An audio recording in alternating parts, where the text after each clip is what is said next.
Fredrick Douglass, 4th of July speech, 1852. What to the American slave is your 4th of July? I answer, a day that reveals to him more than all other days in the year the gross unjust and cruel to which he is the constant victim. There is no comparison to a Negro in 1852 to the comparison of a black man in 2025. The system of slavery in 1852 has only changed the name in which one is a slave to the American way of life. To him, your celebration is a sham. Your boast, liberty, and unholy license, your national greatness, swelling, vanity, your sounds of rejoice are empty and heartless. Your identification, your tyrants, brass-fronted, impudence, your shouts of liberty and equality. Hollow mockery, your prayers, and by hymns, your sermons and thanksgiving, with all your religious parades and solitudes, are to him mere bombast, fraud, deceptions, implied and hypocrites, a thin veil to cover up crimes which would disgrace a nation of savages. And what I feel about that is that this has been going on for a long time. The inequality that has been thrust upon the Negro slave in 1852. Coming forward to the 21st century, the appearance of the black man's life may appear to look and to feel like there is some equality within its American justice system. But by virtue of the color of my skin, I am judged by that and not by the context of my character. And so in the 21st century, the black man still struggles to be able to maintain a position in American history that will change the lives of other black Americans that may follow in the footsteps of the Negro slave of 1852. So we're having a conversation about Fredrick Douglass' 4th of July speech, 1852. Go where you may, search where you will, roam through all the monarchs and depositions of the world, travel through South America, search out every abuse, and when you have found the last, lay your facts by the side of everyday practices of this nation, and you will say with me that for revolving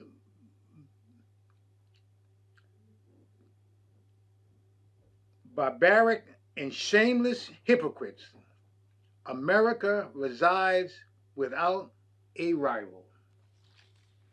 Meaning that there is no other country in the world that is as shameful as slavery has been to the American Negro in 1852.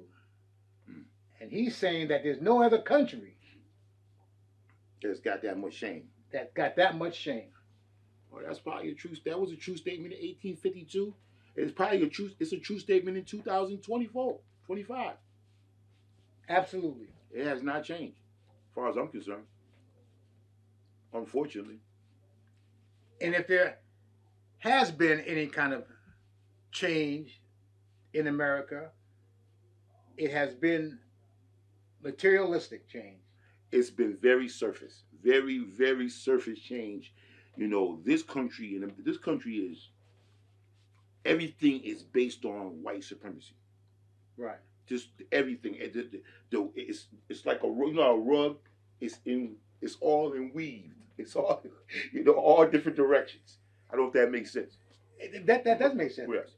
It's intertwined Yes. with all the stuff that's going on to make sure that the black man does not recognize how he's being suppressed today and the way that he's being suppressed today. Exactly. It's they don't recognize or they're not even aware. Because if okay, so if I'm a black man, right, in America, it's a trip, right? So I got some folks that I grew up with that now on the city council or they got or they're state representative. Right. Once they get that position, they forget about the folks that they grew up with. Now they become part of the white establishment. The white establishment. Yeah. They don't even come in the hood no more. Yeah. If they do, it's just for a show. Yeah. It's not real. That's been my experience. I'm 56. That's been my experience. Yeah. Yeah. My experience is that the system has evolved to a place that makes the black man in America feel like he is a part of the system of change, but yet when they shoot one of us black young men today is the only time there is an uproar and that we're looking for a change in the system. I agree. I totally agree. It's such a trip because, there was a shooting in Springfield, Mass years ago. A dude named Ben Schoolfield, he was a young kid, and the girl rented her car for crack, and then when she went home, her husband said, "Where's my car?" And she lied and said the young boys jacked her for the car, but they really didn't jack it. They gave her drugs for the car. The police pulled the kids over. He went like this, and they blew him away. Mm. This was back in I want to say, I don't remember exactly which year it was, but it was probably in the 90s. Mm-hmm. And that's when that was happening a lot. It was happening a lot, and I think about we all, it's my neighborhood, so we all went to the police station and we were picketing and doing all kinds of stuff. And then maybe a year later, we all in MCI Concord. And I looked down that table, and it was like everybody from that block, we was all at the table in Concord. Like because if you stand in front of the police station, there's cameras all around that. Right. So they sat and watched us and said, "Okay, go get that one." Within a year, we was all sitting up in Concord. It was a trip, This country is. I'm an American citizen, right? I live here, right? And there's probably I don't know where else I would go if I left here, right? Like, it's just so white supremacy. I use the word white supremacy because that's what it is. Mm-hmm. It's white supremacy. It is so big here that most black folks don't even realize what's happening. Like you said, they make it.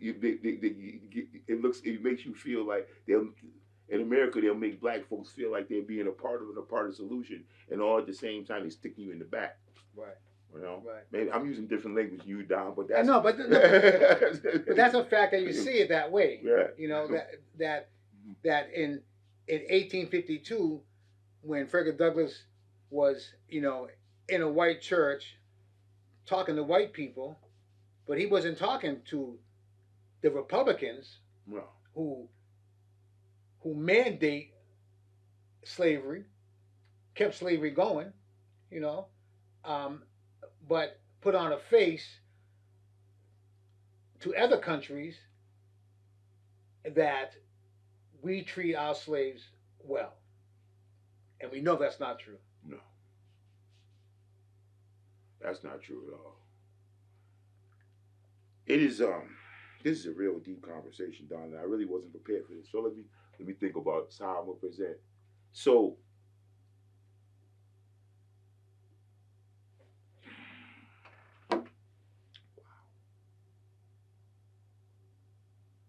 America is, again, like I said in the beginning, 1852, some of them exact same things that are happening in 1852 are happening right now in 2025, 2002, 2025. We don't got the same slave. We ain't got chains on us. They ain't put those things on our head that they used to put on us before. They ain't breaking us like they used to do back in the 1800s, because they broke black men. Right. They ain't doing none of that kind of stuff, but they breaking us in different ways. They broke us with incarceration. They breaking us with dope. They breaking us with crack. Ain't none of us got no planes to be going over here to Bolivia or Colombia and none of that shit, and bring that stuff back here to America. None of us. To poison our people. To poison our own folks. Yeah. It's just another form of slavery. Yeah. That's all that stuff is. That's another form of slavery, unfortunately. I know I didn't jump the gun. I'm sorry about that. And that's funny. And now listen, so, the idea that Fredrick Douglass even had the power to speak, to say these things that are against the Republic, could have cost him his life. Surprised it didn't. Actually, being outspoken like that, it could have cost him his life. I'm surprised. But I did some research on him. He had to hide and run and go different places because they was on his back. Yeah. They wanted to get him. Yeah, they shut him down. Yeah, they didn't like that. Yeah. And so he moved here and there, and he was always running around because they were after him. And he taught himself to read. Taught himself to read as a kid. Yeah. He used to give the white kids, because back in his day, blacks weren't allowed to read, right, to learn. So he would pay the poor white kids to give him stuff to teach him how to read, with food and all kinds of stuff, right? So and then he moved to, like, I think it was Baltimore. He moved a couple different states. I think Maryland, somewhere Baltimore. Baltimore, Maryland. Baltimore, Maryland. Yeah. Moved a bunch of different states. To New York. Then he was out in it. Then he was even out in Massachusetts for a while, right? Out there, what city was that out there? Where the boats and all that coming at? Boston Harbor. No. Concord, Mass. No. I can't think of the name. Mm-hmm. I can't think of the name of the city, but I know it was in part of Massachusetts. Yeah. He wanted to get on the boats. It was hard for a black man at that time to even make $1. I could only imagine. They won't let us make $1 in 2025. So I can only imagine what they went through back in 1854. It was hard to finally get a piece of bread. Anything. A piece of land. A piece of land, yeah. So what do you think about this this thing coming up where, back in the day we were supposed to get 40 acres and a mule. Oh, that reparation shit. Reparation. Now, some people say my generation and the one after me and the one after that still won't see reparation. Indians got reparations right away. You see that? Yeah. You see how they got their reparations? Yeah. Right? Yeah. But they ain't giving the black man no reparations. No. Ain't that a trip? Indians got theirs right there, with their land. Right with their land. They got theirs at the casinos and different cities and stuff. I mean, they get tax breaks and all kind of stuff. Yeah. Right? Not the black man. Not the black man.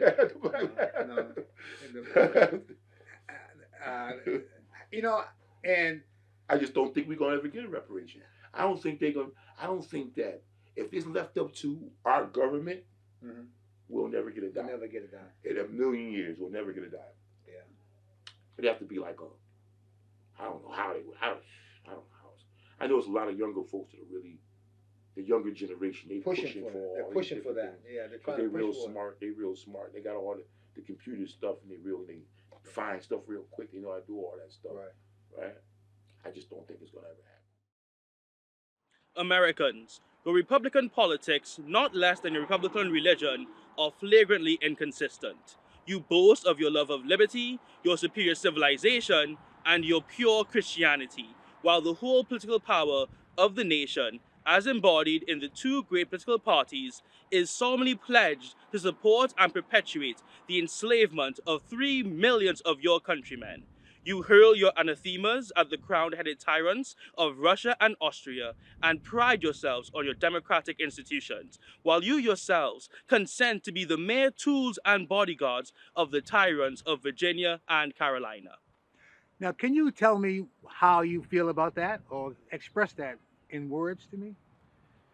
Honestly, it's one of those things which kind of scary to hear something that resonates with us today. Like, it's not about slavery anymore per se, but it's still about these two parties representing the interests of the powerful, of the like elite, which is still mostly white. And currently, what Trump is trying to do, make it even more white, even with the small gains the few have made to, ascend to power, to become elites themselves with, diversity, equity, and inclusion.